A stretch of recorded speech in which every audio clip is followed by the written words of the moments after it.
성부와 성자와 성령의 이름으로 아멘.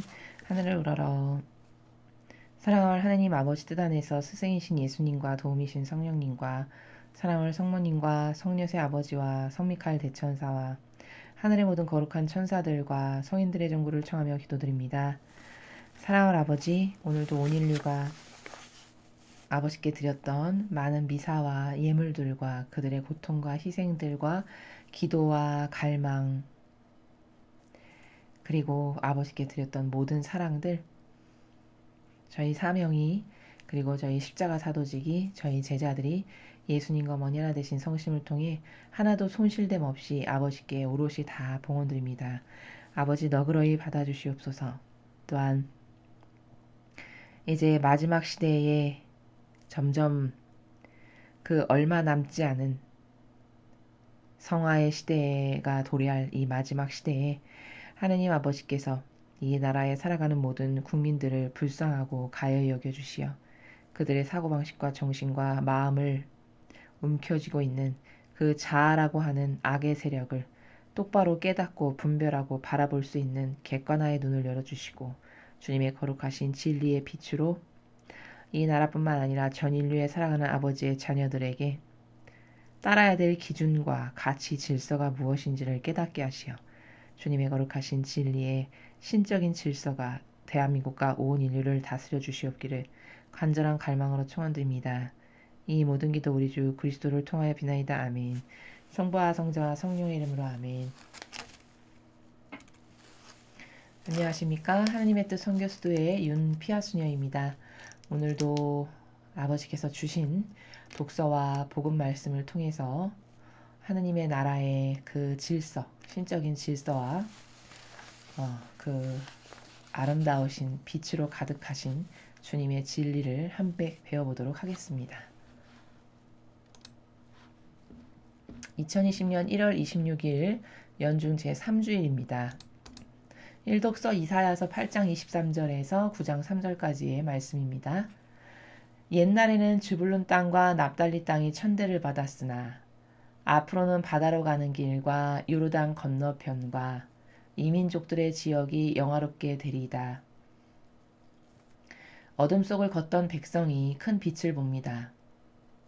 암흑의 땅에 사는 이들에게 빛이 비칩니다.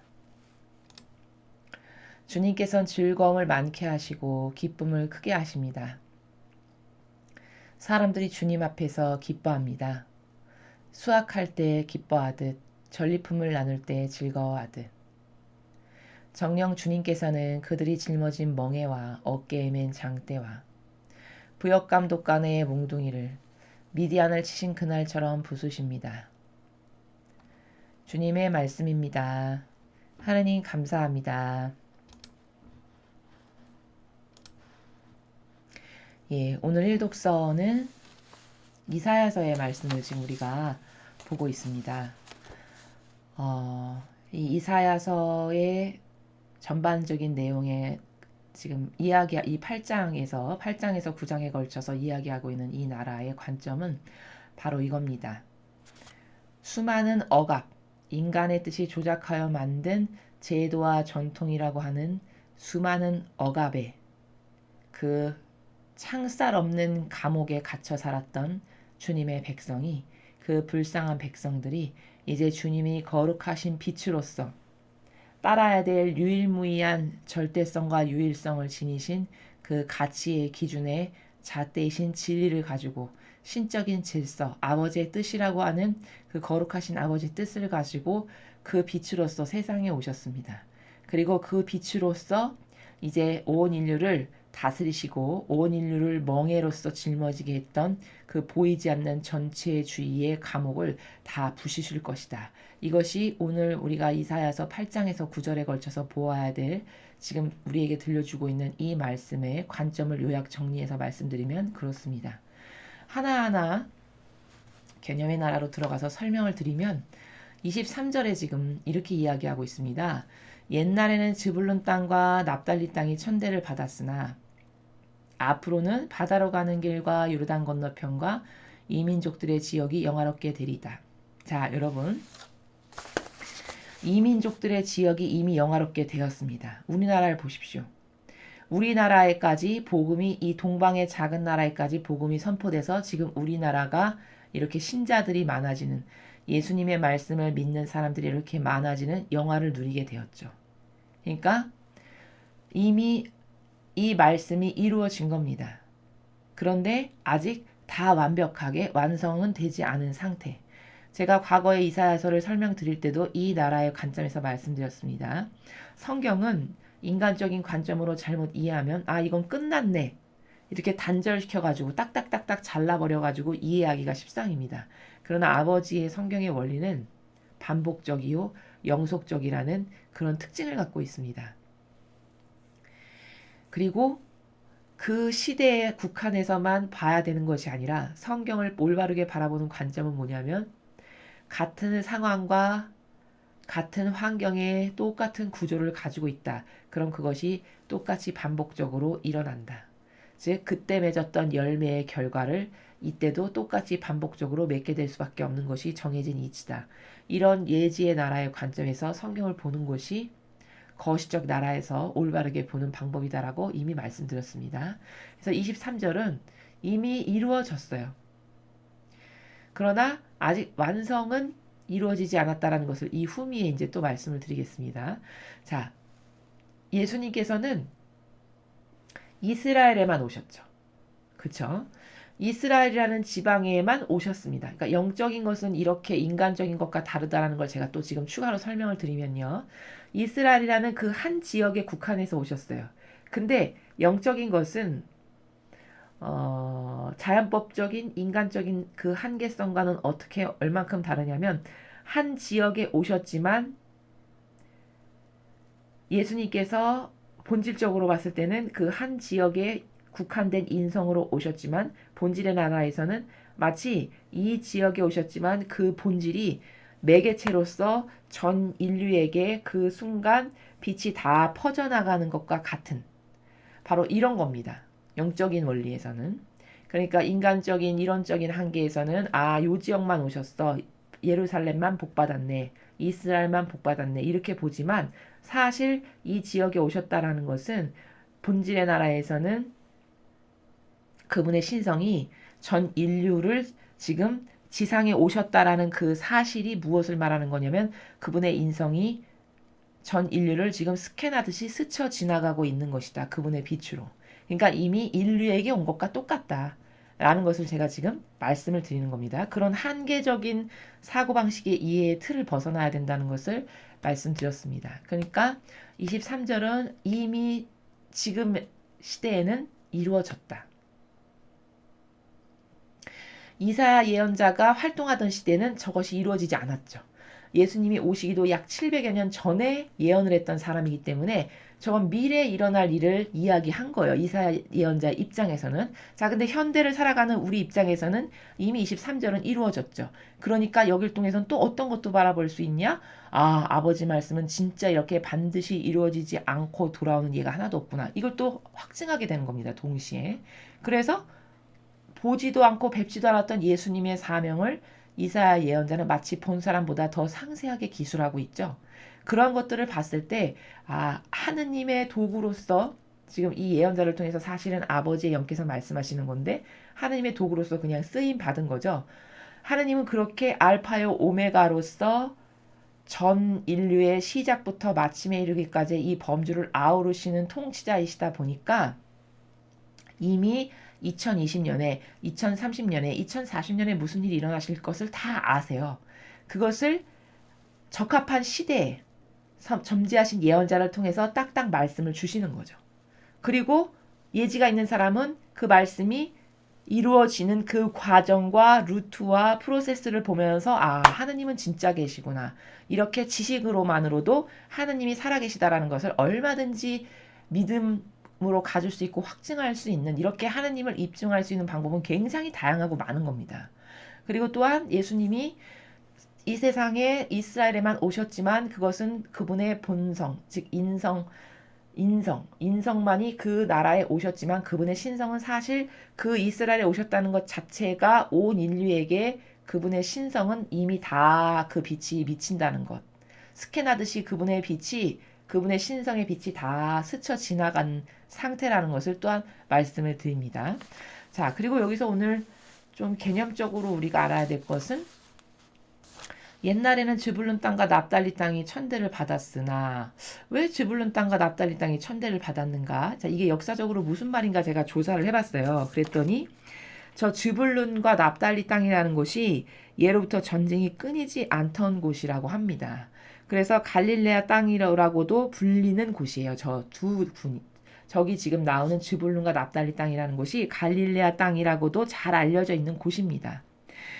북쪽 이스라엘 땅이었지만 전쟁이 벌어질 때마다 이방 민족들에 의해서 짓밟히고 했던 굉장히 척박한 땅이었어요. 즈불룬 땅과 납달리 땅이. 그리고 이방인들이 정착해서 살기도 했던 땅이기 때문에 유다 예루살렘에서 순수하게 신앙을 지키고 있다고 자신하던 유다인들은 이 갈릴레아 땅, 저 갈릴레아에서 살던 갈릴레아 사람들을 어둠 속에 사는 이들, 암흑의 땅에 사는 이들, 땅의 백성들 이렇게 부르곤 했다라고 합니다. 그러니까 이제 저 23절의 말이 무엇인지 더 분명히 아시겠죠?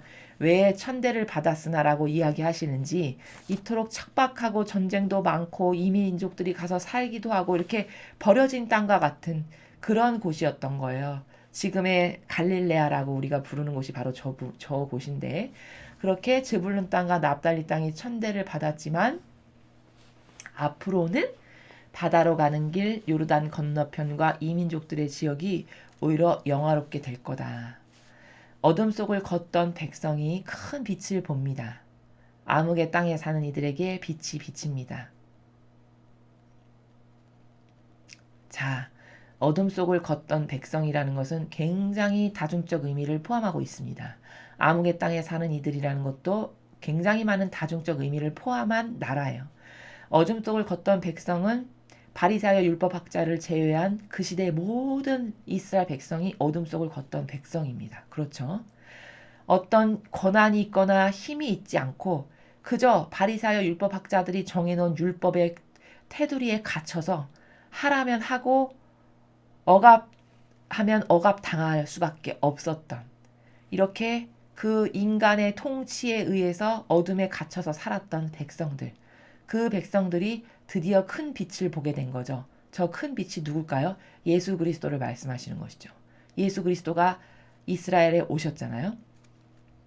또 어둠 속을 걷던 백성은 어떤 사람들을 말하느냐? 저 즈불룬 땅과 납달리 땅에 살던 저 천대받던 백성들. 이것을 지칭하기도 합니다. 자, 또 이 시대로 치면 이 시대에 어떤 백성이 어둠 속을 걷던 백성입니까? 진리를 모르던 이 로마 가톨릭이 인간의 뜻이 조작하여 만든 제도와 전통에 짓눌려 살아가지고 진리가 뭔지 모르고 신적인 질서가 뭔지 모르고 하느님의 뜻이 뭔지 모르고 살아가던 모든 백성이 어둠 속을 걷는 백성이죠. 그 빛이 이제 진리라고 하는 하느님의 뜻이라고 하는 신적 질서라고 하는 이런 예수님의 그 정신세계의 빛을 바라보게 되는 것이죠. 그렇죠? 자, 암흑의 땅에 사는 이들 같은 나라죠. 암흑의 땅에 사는 이들은 과거는 누구냐?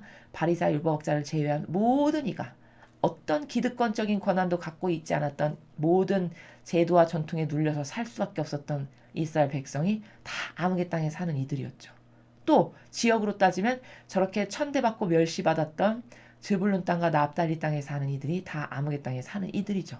지금으로 따지면 로마 가톨릭의 제도와 전통이라는 그 감옥에 갇혀가지고 아무것도 자기 마음대로 할 것이 없는 가난하기 이를 데 없는 물질이 가난한 게 아니라 권한이 어떤 것도 없어서 마음이 가난하고 정신이 가난하게 살 수밖에 없는 이런 암흑의 땅에 사는 이들 온통 분별은 할 수 없고 빛은 없는 이런 암흑의 땅에 사는 이들에게 드디어 예수님의 진리의 빛이 비쳤다라고 이야기한 겁니다. 자, 사실적으로 이론적으로는 이루어졌죠. 예수 그리스도가 진짜 오셨잖아요. 자, 그런데 그럼 진짜 완성됐냐? 우리나라를 보십시오. 전 세계를 보십시오. 아직 완성되진 않았죠. 주님께서는 즐거움을 많게 하시고 기쁨을 크게 하십니다. 사람들이 주님 앞에서 기뻐합니다. 수확할 때 기뻐하듯 전리품을 날 때 즐거워하듯. 자, 주님의 진리의 빛을 만나서 주님에게 속한 백성들이 이토록 기뻐하고 즐거워하게 된다라는 거예요. 우리가 진리를 만나기 전에 우리의 영혼도 똑같이 어둠 속에 사는 영혼이고 암흑에 갇힌 영혼들이었습니다. 근데 우리가 진리를 조금씩 배워나가고 내가 어떤 오해와 부작용과 망상에 갇혀서 살았던 또 어떤 제도와 전통에 짓눌려서 살았던 존재인지를 알고 깨달아서 그것을 찾고 아니오할 것을 아니오하고 내 더럽고 역겨운 자아를 버리고 주님의 빛을 받아들이니까 어떻게 되죠? 영혼이 기뻐 날뛰게 되죠. 영혼이 기뻐 날뛰는 것을 지금 이렇게 2절에서 표현하는 겁니다. 기쁨을 크게 하십니다. 주님의 빛으로부터 점점 자유인이 되는, 점점 해방되어 아버지께 속한 올바르게 반향을 드릴 수 있는 본연의 자신을 깨닫고 있는 우리의 영혼이 기뻐서 주님 앞에서 이토록 기뻐하며 춤춘다는 거예요. 주님 앞에서 사람들이 기뻐한다라는 이 나라가. 그렇게 무엇을 거둬들일 때 영혼이 기쁘듯 전리품을 이겨서 승리를 거둔 다음에 전리품을 할 때 즐거워하듯 악으로부터 승리하고 내가 올바른 열매를 맺어서 아버지께 드릴 것이 있는 내 영혼을 자꾸 발견해 나가면서 나는 기뻐 날뛰죠. 내 영혼은. 바로 그 상태를 이야기하는 겁니다. 정녕 주님께서는 그들이 짊어진 멍에와 어깨에 맨 장대와 부역감독 간의 몽둥이를 미디안을 치신 그날처럼 부수십니다. 자, 예수님께서 이스라엘에 오셔서 바리사야 율법 학자들의 이런 더럽고 역겨운 누룩을 그 멍에를 백성들에게 맨날 무겁게 짊어지는 그 멍에와 장대와 이 부역 감독관의 몽둥이를 계속 저격하시죠. 이건 아니다라고 하고 잘못됐다라고 하고 너희는 바리사의 누룩을 조심하라라고 가르치시고 이것을 계속 부수시는 역할을 하셨습니다. 자, 그런데 완전히 그 세력이 멸망해서 죽질 않고 지금 로마 가톨릭으로 전승돼서 이어내려오고 있어요. 그래서 과거 율법학자 바리사이보다도 더 큰 권세와 권한과 권력으로 무려 613개를 약 1700개가 넘는 조문과 조항으로 만들어가지고 그 전체주의의 법칙으로서 자신들이 만들어 놓은 제도와 전통으로서 영혼을 가두고 있죠. 그래서 영혼의 진정한 자유를 억압하고 압박해요. 그게 다 뭐냐? 멍에와 장대와 몽둥이를 짊어지게 하는 거죠. 이 백성들에게. 근데 그것을 누가 부수실 거냐? 미디안을 밟아서 무찌러서 죽여버리고 없애셨던 승리하셨던 그날처럼 다 부수실 거다. 누가? 예수님께서. 이제 예수님의 진리의 빛이 온 인류에게 사고방식과 정신에 스며들어서 그것이 온 인류가 따라야 될 마땅할 기준입니다라고 모두가 인정하는 날이 오잖아요. 그럼 그때는 이런 멍에와 장대, 영혼을 올가매는 자유인으로서 살아가지 못하도록 영혼을 올가매는 멍에와 장대와 몽둥이가 완전히 부서지는 날이 올 겁니다. 그러니까 아직 완성은 안 된 거예요. 그래서 오늘 이 이사야서는 굉장히 다양한 관점의 나라에서 다중적 의미에서 이것을 이해할 수 있는데 그것은 과거 예수 그리스도께서 오셨을 때부터 현재 역사에 이르기까지 이 ing 과정 중에 있는 이 전체를 아우르는 것인데 아직 완성은 안 됐다. 완성이 되려면 예수 그리스도께서 미가엘로 오셔서 모든 것을 다 평정하고 성화의 시대가 도래해야 돼요. 근데 아직 성화의 시대가 완전히 오지 않았죠. 지금은 오기 직전의 과도기적인 상황입니다. 그래서 마귀가 미쳐 날뛰는 이런 상황에서 우리가 살아가고 있거든요. 그러니까 아직도 ing 과정 중에 있는 거예요. 근데 여러분 중요한 건 뭐냐? 아버지께서 한번 이렇게 말씀하신 것은 이건 반드시 이루어지고야 만다. 그러니 여러분 너무 절망하거나 혹은 이 나라의 이런 상태 때문에 너무 가슴 아파하시지 마십시오. 반드시 하느님의 뜻이 다스리실 그 날이 오고야 맙니다. 그러니까 그날을 더 고대하고 갈망하시면서 자신에게 고통이나 희생할 거리가 생기거나 혹은 자유의지 가운데 기도하고 싶은 마음이 드실 때가 있으실 때 나라를 위해서 그리고 죽어가는 주님의 교회에 주님의 마음에 드는 훌륭한 일꾼들이 과거 그리스도 교회를 다시 올바르게 세울 수 있도록 그런 기도를 갈망의 기도를 여러분이 많이 하셨으면 좋겠습니다. 다음으로 이독서는 넘어가고 복음을 하도록 하겠습니다. 마테오복음 4장 12절에서 23절까지의 말씀입니다. 주님 영광 받으소서. 예수님께서 요한이 잡혔다는 말을 들으시고 갈릴레아로 물러가셨다. 그리고 나자렛을 떠나 즈불룬과 납탈리 지방 호숫가에 있는 카파르나움으로 가시어 자리를 잡으셨다. 이사야 예언자를 통하여 하신 말씀이 이루어지려고 그리 된 것이다. 즈불룬 땅과 납탈리 땅, 바다로 가는 길, 요르단 건너편, 이민족들의 갈릴레아. 어둠 속에 앉아있는 백성이 큰 빛을 보았다. 죽음의 그림자가 드리운 고장에 앉아있는 이들에게 빛이 떠올랐다. 그때부터 예수님께서는 회개하여라, 하늘나라가 가까이였다 하고 선포하기 시작하셨다. 예수님께서는 갈릴레아 호숫가를 지나가시다가 두 형제, 곧 베드로라는 시몬과 그의 동생 안드레아가 호수에 어망을 던지는 것을 보셨다. 그들은 어부였다. 예수님께서 그들에게 이르셨다. 나를 따라오너라. 내가 너희를 사람 낚는 어부로 만들겠다. 그러자 그들은 곧바로 그물을 버리고 예수님을 따랐다. 거기서 더 가시다가 예수님께서 다른 두 형제, 곧 제베데오의 아들 야고보와 그의 동생 요한이 배에서 아버지 제베데오와 함께 그물을 손질하는 것을 보시고 그들을 부르셨다. 그들은 곧바로 배와 아버지를 버려두고 그분을 따랐다. 예수님께서는 온 갈릴레아를 두루 다니시며 회당에서 가르치시고 하늘나라 복음을 선포하시며 백성 가운데서 병자와 허약한 이들을 모두 고쳐주셨다. 주님의 말씀입니다. 그리스도님 찬미합니다. 자, 여러분 놀랍지 않으십니까? 오늘 이 마테오복음의 4장 12절에서 23절까지의 이 내용이 우리가 지금 1독서에서 본 이사야 예언자를 통해서 말씀하신 마치 짜고 친 고스톱이란 말이 있죠. 짜고 쓴 것처럼 똑같죠. 그러니까 이런 것을 통해서 우리는 뭘 느껴야 되냐면 하느님은 이런 분이시구나. 이걸 우리가 발견해야 되는 겁니다. 마치 짜고 글씨를 그대로 옮겨 쓴 것과도 같아요. 근데 놀랍게도 그것은 이사야 예언자가 쓴 것은 예수님이 탄생하시기도 약 750여 년 전에 쓰여진 글입니다. 근데 마치 보고 쓴 것과 같이 정확하게 그 예언이 이루어졌죠. 여기 지금 뭐예요? 예수님이 이 요한이 잡혔다는 세례자 요한을 말씀하시는 겁니다. 이제 세례자 요한이 자기에게 주어진 그 사명에 충직하지가 못하고 쓸데없는 인간적인 그 마귀의 유혹에 넘어가가지고 쓸데없는 것에 조언하다가 그 동생의 아내를 그렇게 아내로 맞이하면 안 됩니다. 이 조언하다가 목 잘려서 죽게 됐잖아요. 이제 그렇게 세례자 요한이 잡혔다는 말을 딱 들으시고 예수님이 이미 아시는 거죠. 얘는 이제 얼마 안 남았구나. 이미 아시겠죠. 그러니까 이제 세례자 요한이 더 이상 예수님을 도와서 뭘 할 수 있는 게 없다는 걸 아시고 이제 직접 나서시는 거예요. 직접 나서셔서 이제 맨 앞에 선두에 나서서 사명을 지금 수행하시는 그런 내용이거든요. 근데 여기서 중요한 건 뭐냐면 오늘 마테오복음을 통해서 하느님이 진짜 어떤 분이신가를 우리가 발견해야 되는 게 그리고 이제 갈릴레아를 물러가셨다 그랬어요. 제가 아까 갈릴레아가 어떤 곳이라고 그랬죠? 즈불룬과 납달리 땅을 갈릴레아라고도 한다라고 말씀드렸잖아요. 그리고 나자렛을 떠나 즈불룬과 납달리 지방 호숫가에 있는 카파르나움으로 가시어 자리를 잡으셨다. 와, 14절을 보세요. 이사야 예언자를 통해서 하신 말씀이 이루어지려고 그리 된 것이다. 자, 아버지의 뜻이 이렇게 퍼펙트하다는 거예요. 즉 하느님의 다스림이 여러분 사람의 상상을 초월하는 그런 알파의 오메가의 그 다스림이 하느님의 손바닥 안에 이렇게 훤히 다 있으셔가지고 이걸 자유자재로 맘대로 하시는 이 분이 바로 우리의 아버지시라는 겁니다.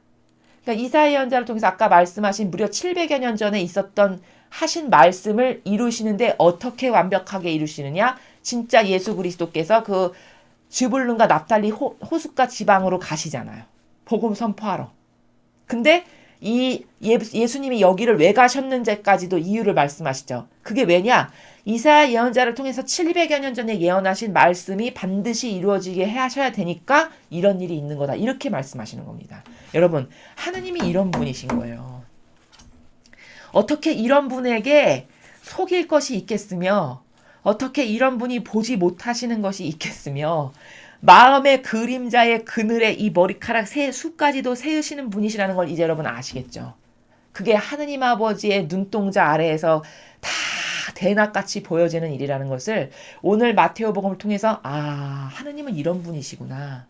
하느님의 다스림이라는 것은 이렇게 사람의 상상을 초월하는 수백 년 전에 있을 일, 수백 년 후에 있을 일을 이렇게 수백 년 전에 예언하시는 무려 다니엘 예언서는 여러분 2500년 전에 있을 일을 2500년 2500년 후에 있을 일을 2500년 전에 다니엘이라는 사람을 통해서 예언하신 게 다니엘 예언서입니다. 아버지가 이런 분이신 거예요. 이런 성경을 안 믿으면 도대체 어떤 거를 확증을 갖고 어떤 것에 희망을 갖고 어떤 것을 믿고 살아야 될까요? 이제 소름이 끼치도록 제가 깜짝 놀랐어요. 지금 여기를 보고. 하느님이 이런 분이시란 걸 물론 알고 있었는데 제가 성경을 대할 때마다 놀라는 것은 진짜 아버지는 위대하시다. 진짜 정말 신이라는 단어를 쓸 수밖에 없는 위대하신 우리의 아버지가 하느님 아버지시구나. 이걸 지금 여기서 확증하는 겁니다. 주불룬과 납탈리 땅에 빛이 비칠 거다. 아까 이사야 연자가 얘기했잖아요. 아무개 땅에 빛이 비칩니다. 근데 그런 말이 그냥 뜬구름 잡는 얘기가 아니라 이렇게 오늘 마테오복음을 통해서 하느님이 700여 년 전에 하신 말씀이 진짜 예수님을 통해서 이렇게 이루어지고 있구나. 하느님은 이런 분이시구나. 우리가 오늘 여기서 이거 하나를 발견해야 돼요. 이 관점을 나의 것으로 사실적으로 받아들이시면 여러분 진짜 복을 많이 받으신 영혼인 겁니다. 그래서 여기 보면 즈불룬 땅과 납탈리 땅, 바다로 가는 길, 요르단 건너편, 이민족들의 갈릴레아라고 말씀하셨죠. 이방인까지도 갈릴레아 땅에 가서 살았다는 거예요. 맨날 전쟁 일어나고 척박하고 이방인마저도 살아서 이스라엘 백성이 보기에는 저주받은 땅이라고 볼 만큼의 땅이 즈불룬과 납탈리 땅이었던 거예요. 그러니까 거기서 살아가는 사람은 당연히 어둠 속에 앉아있는 백성인 거죠. 그렇죠? 암흑에 갇힌 이들이 이론적으로 봤을 때는 그 땅에 살아가는 백성인 거죠. 그 백성이 이론적으로 지금 예수 그리스도를 보게 된 거죠. 그 백성이 그 지방에 살아가는 어둠 속에 앉아있는 백성이 큰 빛을 보았다. 예수 그리스도라는 메시아를 본 거예요. 죽음의 그림자가 드리운 고장에 앉아있는 이들에게 빛이 떠올랐다. 죽음의 그림자가 드리운 고장이 어디예요? 여기 즈불룬 땅과 납달리 땅의 이 갈릴레아 지방이죠. 여기 앉아있는 이들에게 드디어 빛이 떠올랐다. 진짜 사실적으로 예수님께서 거기부터 가셔서 지금 복음을 선포하고 계시잖아요. 회개라 하늘나라가 가까웠다. 말씀을 전하기 시작하셨어요. 아버지께서 세워놓으신 뜻이 그 아버지의 뜻이 반드시 이루어지고야 만다라는 그 아버지의 뜻이 이루어지게 하시려고 예수님이 여기부터 이렇게 가셔서 지금 복음 선포를 하시는 이 역사적 사명을 지금 수행하고 계시다라는 것을 우리가 확인을 하는 겁니다. 그래서 하느님은 아버지는 어떤 분이신가? 이런 한 대목만을 갖고도 성경을 안 믿으면 도대체 나는 뭘 믿고 살아야 되는 것인가? 이것에 대한 생각을 다시 근원적으로 해봐야 돼요. 도대체 이렇게 완벽하신 아버지, 무려 수백 년 전, 수천 년 전에 예언하시고 정확하게 그 후에 마치 짜고서 누가 쓴 것처럼 이렇게 그 일을 그대로 이루시고야만은 이런 아버지. 이런 아버지의 말씀에 나를 자신을 의탁할 수가 없고 믿음을 드릴 수 없다. 어디에 믿고 뭘 의탁하고 살아야 될까요, 여러분? 계산에 심각한 착오가 있는 거죠.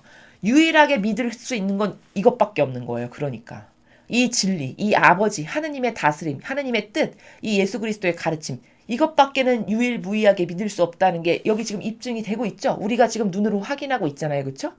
이런 겁니다. 이런 거.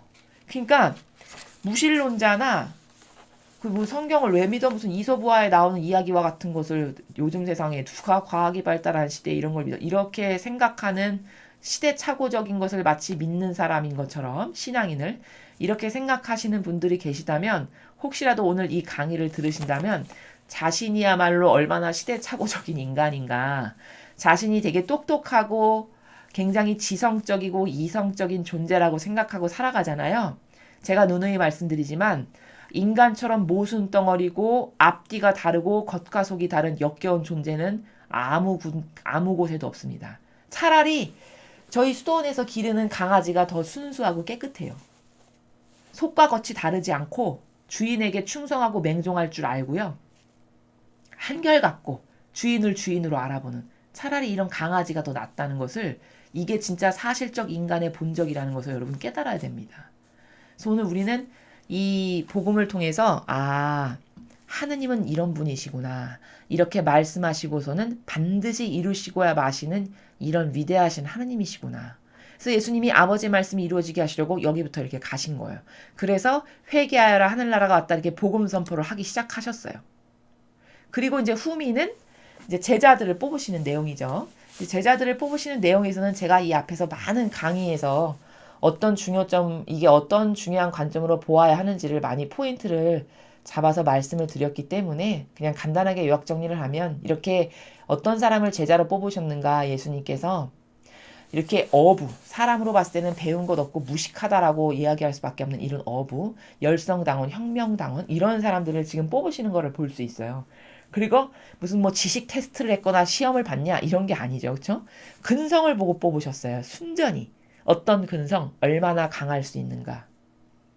얼마나 진리를 지키기에 강인한 정신, 강인한 속성이 내재적으로 있는가 그것만을 보신 것을 우리가 확인할 수 있죠. 그리고 이 제자들이 한결같이 공통적인 속성이 뭐죠? 여기 보면 곧바로 아버지를 버려두고 그쵸? 야고보와 요한은 배에서 아버지랑 같이 금을 손질하고 있었는데 예수님이 가자 하니까 아버지를 그 즉시 버려두고 갔어요. 그리고 여기 베드로하고 안드레아는 불렀더니 어떻게 했죠? 사람 낳는 어부로 내가 만들 테니까 가자 그랬더니 곧바로 금을 버리고 예수님을 따라갔어요. 이게 다 뭘까? 이 제자들의 공통적인 속성이 굉장히 강했다. 속성이 근성적으로 봤을 때 강한 게 있었다. 어부라는 게 강하다는 것을 뒷받침하는 겁니다. 그리고 이렇게 단순했다. 이렇게 단순성이 있었어요. 절대성이 있었고. 그러니까 어떤 것을 보아서 저게 진짜인 것 같다. 그러면은 뒤도 돌아보지 않고 확 끊어버리고 갈 수 있는 이런 결단력, 단순성, 절대성. 이런 것이 이 제자들의 공통적인 속성이었다. 이것을 보고 제자를 뽑으셨다. 우리는 여기서 제자 뽑은 대목에서는 그것을 굉장히 중요하게 관점적으로 알아야 됩니다. 그런데 이 교회가 제자를 어떻게 뽑냐는 거죠. 이렇게 이런 근성과 속성을 보고 뽑냐? 아니죠. 이렇게 단순성과 절대성과 그리고 이런 강한 정신과 속성 이런 게 있는 사람들을 뽑느냐? 그렇다면 여러분 이렇게 난국 시대에 이토록 강하고 절대성과 단순성이 있다면 이 나라가 이렇게 되는 것은 정말 잘못된 겁니다. 교황이 성경에도 나오지 않는 성경과는 반하는 것을 저토록 많이 이야기하고 다니는데 거기에 말 한마디 할 수 있는 사람이 없다? 그건 다 뭘까? 아, 예수님께서는 제자를 이런 속성의 사람들을 뽑았는데 이 교회는 정반대 유려하고 야리꾸리하고 가운데 타다가 중도라는 노선을 타다가 자기가 손해낼 것 같으면 얼른 이쪽 노선으로 갈아타는 이런 보신주의자, 타협하는 이런 사람들만 뽑아놨다는 증거라는 겁니다. 그게 다 누구의 속성이냐? 12명의 제자 중에 유일하게 돌연변이었던 유다 이스카리옷. 예수님은 그 유다 이스카리옷을 진짜 받지 않으려고 하셨어요. 2번이나 거절하시는 게 그리스도시에 나옵니다. 근데 끝끝내 갈망하는 그것을 물리치지 않으시고 그냥 받아들이세요. 근데 가장 결정적인 순간에 누가 예수님을 팔아넘겼냐? 아니나 다를까. 그렇게 속성이 야리꾸리하고 배운 거 많다라고 하지만 겉과 속이 달랐고 야리꾸리하고 인간적인 그 경향에 사로잡혀서 살았던 유다가 예수님을 팔아넘기는 결정적인 역할을 하게 되죠. 굉장히 저주받은 거죠. 참으로 불행한 영혼이 된 거죠. 차라리 제자가 되지 않았으면 그렇게까지 악의 도구로 활용당하지는 않았을 텐데 그게 참 그 영혼에게 불행한 오욕을 그 영혼에게 정말 다시는 되돌이킬 수 없는 그런 악한 마귀의 도구가 돼버린 거죠. 그래서 우리는 이 후미에서는 예수님께서 제자들을 어떤 속성으로 뽑았나, 이 교회는 과연 이런 속성으로 뽑고 있나, 이런 속성으로 뽑았다면은 정의가 끓어오르고 넘치는 사람들로 가득해야 마땅한 겁니다. 정의가 끓어오르기를 베드로 사도를 보세요. 물론 인간적으로 부족했죠. 근데 예수님을 잡으러 오니까 로마 병사의 그 길을 그냥 다짜고짜 말도 없이 가서 잘라버리잖아요. 그 정의가 들끓어올라서 그걸 참을 수가 없어서 그렇게 하는 거거든요. 그게 감출 수 없는 속성이 밖으로 드러나는 거예요. 그렇기 때문에 그렇게 강인한 사람들만을 뽑아놨는데도 이 교회가 이렇게 많이 변질됐잖아요. 그럼 이렇게 강인한 속성이 없는 사람들을 저렇게 많이 뽑아놨으니 저 교회는 한 세대, 두 세대를 거듭하면 어떻게 될까요? 완전 마귀 소굴이 지금보다 더 심하게 되겠죠. 이게 답입니다. 이게 예지예요. 얼마든지 추론해서 주님의 지혜로서 추론 가능한 결과가 확연히 보이는 거죠. 그렇죠? 이 성경의 원리로 봤을 때. 이렇게 예수님이 세우신 그리스도 교와 너무너무 다르다라는 것을 우리가 발견할 수 있는 겁니다.